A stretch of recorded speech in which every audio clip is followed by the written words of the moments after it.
A must-read. In October of 2001, my sister started getting very sick.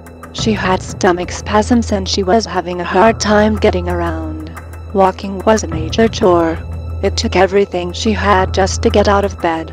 She was in so much pain. By March 2002, she had undergone several tissue and muscle biopsies and was on 24 various prescription medications. The doctors could not determine what was wrong with her. She was in so much pain and so sick she just knew she was dying. She put her house, bank accounts, life insurance, etc. in her oldest daughter's name, and made sure that her younger children were to be taken care of.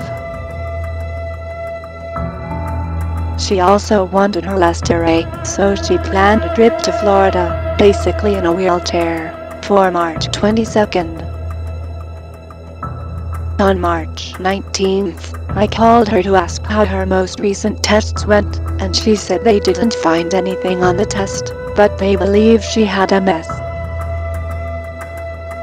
I recalled an article a friend of mine emailed to me and I asked my sister if she drank diet soda. She told me that she did. As a matter of fact, she was getting ready to crack one open that moment. I told her not to open it, and to stop drinking the diet soda. I emailed her an article my friend, a lawyer, had sent. My sister called me within 32 hours after our phone conversation and told me she had stopped drinking the diet soda and she could walk.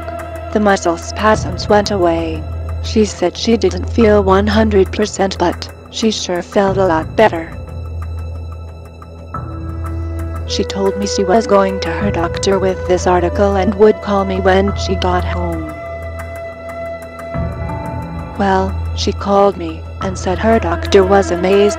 He is going to call all of his MS patients to find out if they consumed artificial sweeteners of any kind.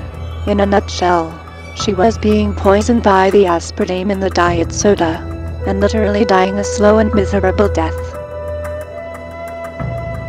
When she got to Florida March 22nd, all she had to take was one pill, and that was a pill for the aspartame poisoning. She is well on her way to a complete recovery, and she is walking. No wheelchair. This article saved her life. If it says sugar-free on the label, do not even think about it. I have spent several days lecturing at the World Environmental Conference on aspartame, marketed as NutraSweet, Equal, and Spoonful. In the keynote address by the EPA, it was announced that in the United States in 2001 there is an epidemic of multiple sclerosis and systemic lupus. It was difficult to determine exactly what toxin was causing this to be rampant. I stood up and said that I was there to lecture on exactly that subject. I will explain why aspartame is so dangerous. When the temperature of this sweetener exceeds 86 degrees Fahrenheit, the wood alcohol in aspartame converts to formaldehyde and then to formic acid, which in turn causes metabolic acidosis. Formic acid is the poison found in the sting of fire ants. The methanol toxicity mimics, among other conditions, multiple sclerosis and systemic lupus. Many people were being diagnosed in error. Although multiple sclerosis is not a death sentence, methanol toxicity is. Systemic lupus has become almost as rampant as multiple sclerosis, especially with Diet Coke and Diet Pepsi drinkers. The victim usually does not know that the aspartame is the culprit. He or she continues its use, irritating the lupus to such a degree that it may become a life-threatening condition. We have seen patients with systemic lupus become asymptotic once taken off diet sodas. In cases of those diagnosed with multiple sclerosis, most of the symptoms disappear. We've seen many cases where vision loss returned and hearing loss improved markedly. This also applies to cases of tinnitus and fibromyalgia. During a lecture, I said, if you are using aspartame greater than NutraSweet, equal, spoonful, etc., and you suffer from fibromyalgia symptoms, spasms, shooting, pains, numbness in your legs, cramps, vertigo, dizziness, headaches, tinnitus, joint pain, unexplainable depression, anxiety attacks, slurred speech, blurred vision, or memory loss, you probably have aspartame poisoning. People were jumping up during the lecture saying, I have some of these symptoms. Is it River? Sabo? Yes, yes, yes. Stop drinking diet sodas and be alert for aspartame on food labels. Many products are fortified with it. This is a serious problem. Drive Aspart, one of my speakers, remarked that so many people seem to be symptomatic for MS, and during his recent visit to a hospice, a nurse stated that 6 of her friends, who were heavy Diet Coke addicts, had all been diagnosed with MS. This is beyond coincidence. Diet soda is not a diet product. It is a chemically altered, multiple sodium, salt, and aspartame containing product that actually makes you crave carbohydrates. It is far more likely to make you gain weight. These products also contain formaldehyde, which stores in the fat cells, particularly in the hips and thighs.